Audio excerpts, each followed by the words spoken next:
Arkaitzukuntza, arratsaldeon, eta puntutik zatoz, zuek antolatzen duzu urtero, nortasuna sarean izeneko ekimena, eta aurten horixe, berdintasuna jomugan jarrita. Hori da, aurtengoa 8.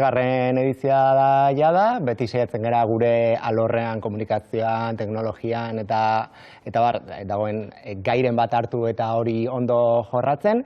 Eta aurtengoan hori da, komunikazio parekidea izan da jomuga, azken finean, betaurreko moreak ditugulakoan bizi gara, baina askotan ondo graduatuta ditugu. Edo kristalik gabekoak, ze hori ere bada ez, itxurak eritarako bai jarri, pasta moredun betaurrekoak, baina gero hori da, eta nik uste gaina, bakoitzak bere alorretik, edo bere lekutik, gauza batzuk bai ikusten dituela ala moduz, baina gian beste batzuk ez ditugu ikusten, eta azken finean, ezkigu urte desente modu batetako komunikazioa ikusten eta jasaten eta jasotzen, eta horrek egiten du horren ikusgaitza askotan, gaur egun ikusten ditugun gauza asko. Etzi izango da itzordua, asteazkenez, orain aipatuko dugu, baina mai inguruan ere, makina bat lagun bilduko dituzue, beste Maider Galardi, Maider, ongi? Ondo, bai. Eskerrik ze zuzero horri ere, kazetari eta ikerlari, gainera kontu feministetan espezializatuta, oraindik ere espezializazio horren premian gaudelako.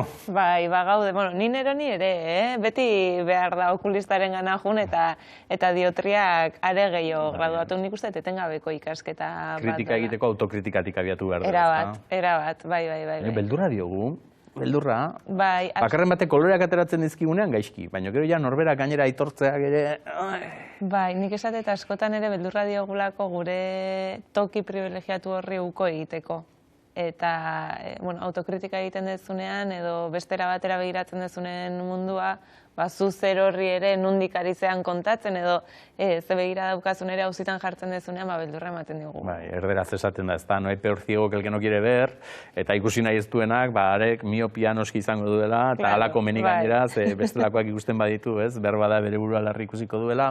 Esan dugu, Arkaitz, nortasuna sarean, ez, jarduna hauek badirelako bideratutan nolabait ere, kontuetan, sare kontuetan aritzen diren lankide, enpresa eta erakundei, ez? Bai, hori da, guk sortu genuen batez ere gure bezero mota, izaten dela normalean ardura duena sareak, negozio edo enpresa baten sareak eramateko ardura duen horrentzat biratu genuen hasiera batean nortasuna sarean jardunaldia, baina egia da ere urtero gai bat aukeratzen dugunez, gai horren inguruan interesa duen edo horrentzat ere zabalik dagoela jardunaldia, ezta?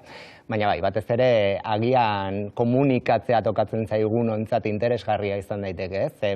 Daukagu ardura garrantzitsu bat askotan, ez? Edo zein irudi, bideo, testu jartzen dugunean, nolabait nolako komunikazioa helarazten dugun horretan. Izango da, beraz, rezeptibidadea duen jendea, hori aurrikusten da, ez da, alegia kontrakotasunik eta duenik ez dugu uste, bertaratuko denik, berba da bai, komenigarria ere gerturatuko balira, ez?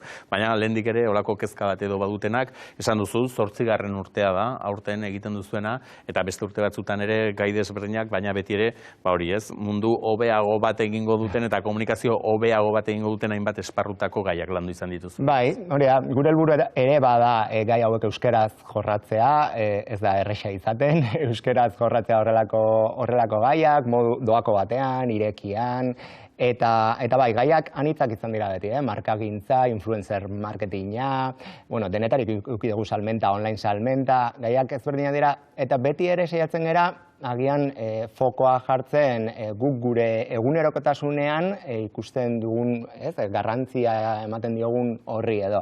Askotan komunikazio aditu batek ez du zertan komunikazio parekide ikuspegi hori ondo landuta eduki behar, eta agian izan daiteke aitzaki eta guretzat garrantzitsua da, eta puntu bezala ere ez gera adituak, honetan arituak gera eta gustatzen zaigu gai bakoitzean adituago diren horiekin edo ikastea, saretzea eta sarea egitea.